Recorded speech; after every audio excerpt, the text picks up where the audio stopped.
Oh, hello there. I'm afraid you just caught me estimating percentages in my mind. Such a very important skill.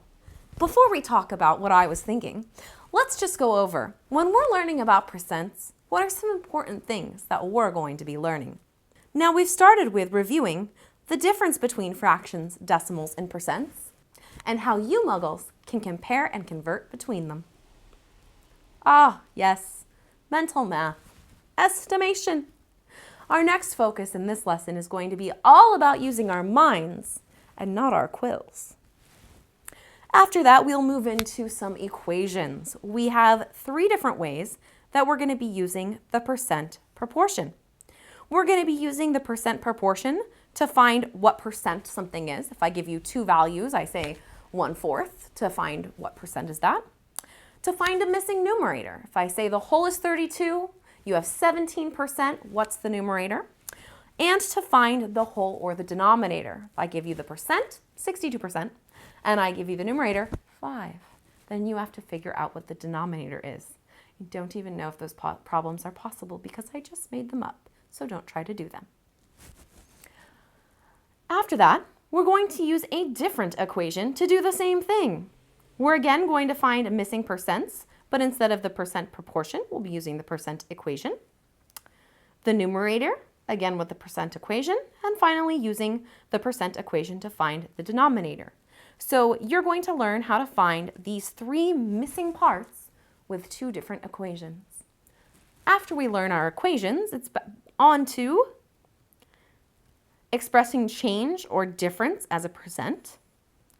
A very important one in life when the world reopens, calculating tax, tip, and discounts. And for your financial futures, I know some of you already have investment documents going, simple interest and compound interest. Let's get started with estimating percents, shall we? Today and every day, I want you to remember that I can use what I know about fractions and percents to estimate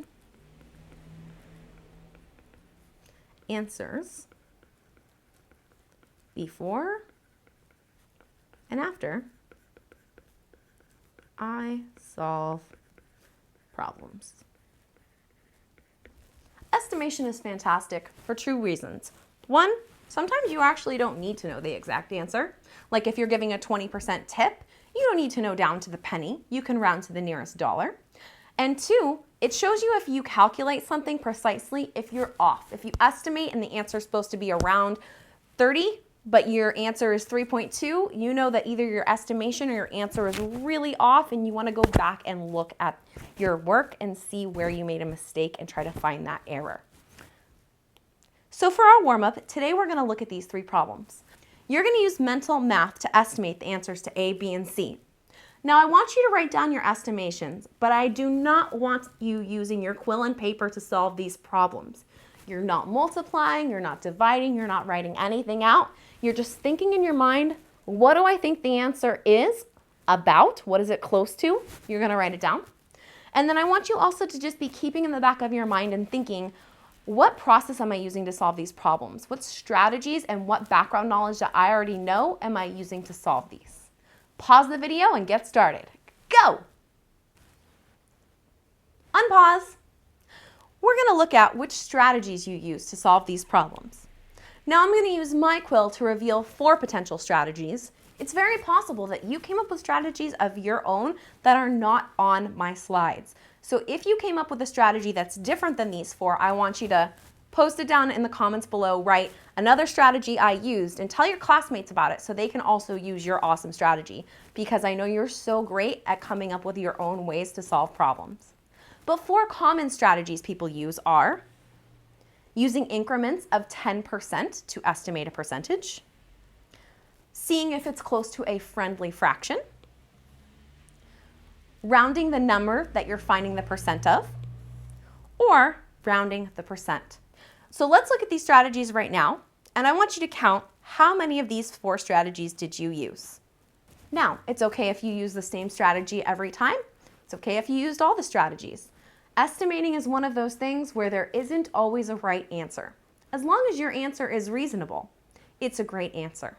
Let's look at some possible reasonable answers for the problems I asked you to think about. The first problem I asked you to think about was 51% of 110. Let's look at our first strategy, rounding the percent. I absolutely think that using this strategy would be great because I can round 51% down to 50%. They are about equal. And I know that 50% of something is half. So if the number is 110, I can break that down into 100 plus 10. Half of 100 is 50. Half of 10 is 5. So I get that half of 110 is about equal to 55. Let's try a different strategy. Rounding the number. I could round this number from 110 down to 100. I could look at half of that and I would get 50. That could also be a correct answer. Although personally, I probably would go with the first method just because it gets us a little closer. But if you rounded this down to 100 and then you did half of that is 50, that is also a correct answer. We already talked about a friendly fraction, how 51% we rounded it down to 50%.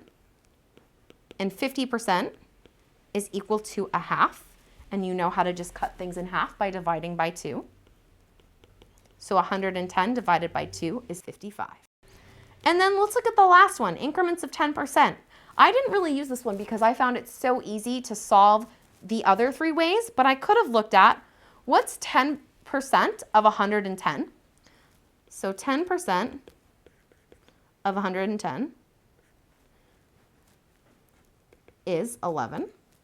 And then I have 10%, 20%, 30%, 40%, 50%. I have 5 groups of 11. So this would count up as 11, 22, 33, 44, and 55 because I have 5 groups of 11. So now I want you to look back and see which strategy you used to solve this problem. If I had to recommend which strategies I think make the most sense for solving this particular problem, I would definitely say that rounding the percent and using a friendly fraction make the most sense to me. However, any way that you solved this problem, whether it's one of these 4 ways or your own way, as long as you got an answer that is reasonably close to about 55 and your process makes sense, then you got the answer correct. Let's move on to our second example. 30% of 60. Rounding the percent. I don't think I'm going to round the percent here because the percent is already 30. 30 is already a round number, so I am not going to use that strategy. Rounding the number. The number is 60. It's already pretty round. I'm not going to round the number. Finding a friendly fraction. 30% of 60.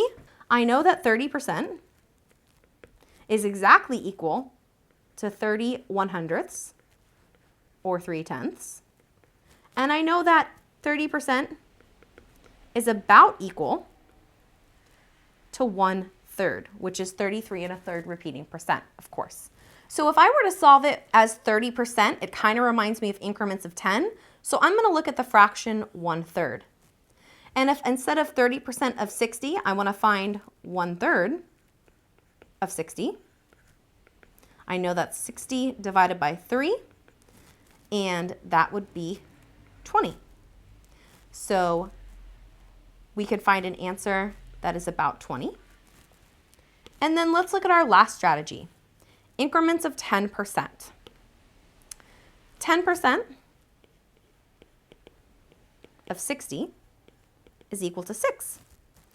If I have 30%, that's 10, 20, 30, 3 increments of 10%.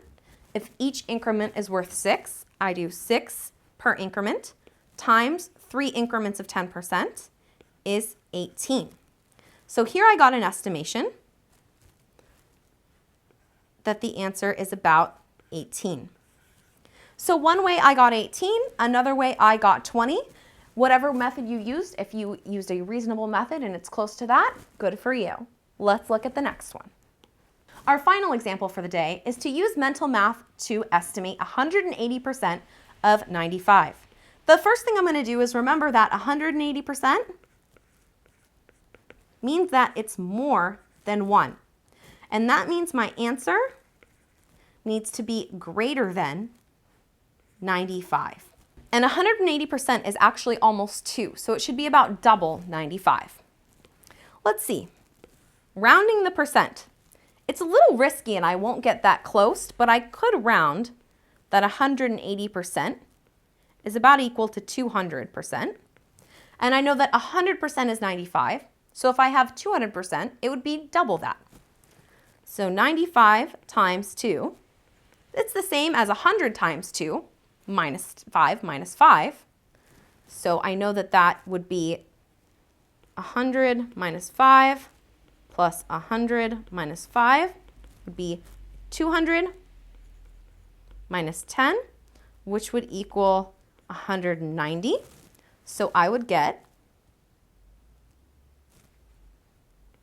an estimation of 190. Now let's look at what happens if I round the number. 95 is a great number to round because it's very close to 100. So if I round 95 up to 100, then my question becomes, what is 180% of 100? I can use what I know about increments of 10 in order to estimate 180% of 100. I know that 180% of 100 is 200% of 100 minus 20% of 100. 200% of 100 is just double. So this would equal 200. 20% of 100 would be 10% would be 10, so 20% would be 20. So 200 minus 20 is 180. So here when I estimated, I got 190. Here when I estimated, I got 180. Those are close, so I think those are both reasonable ways to estimate. Now, could I combine rounding the percentage and rounding the number? I could. I could round the percentage from 180% to 200%. And I could round the number from 95 to 100. 200% of 100 would be 200. So by estimating here and getting 200,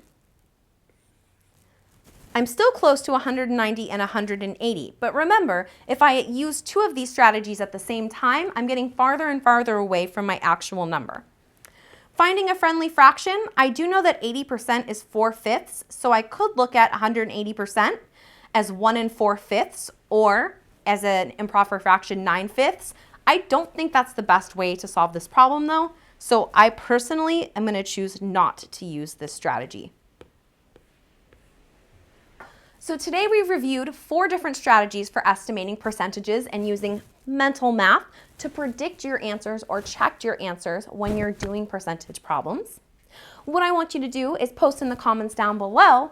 You're going to write your own problem asking your classmates to solve a percent question using mental math. And then you're going to answer somebody else's question. Now remember, there are different strategies that we can use, so there's multiple correct answers for each question. So just because somebody else has answered a question and they say the answer is 57, that doesn't mean that you can't estimate using a different way and maybe you'll get 60 or 55. So I want you to see how many different ways of estimation can you use to solve each of these problems.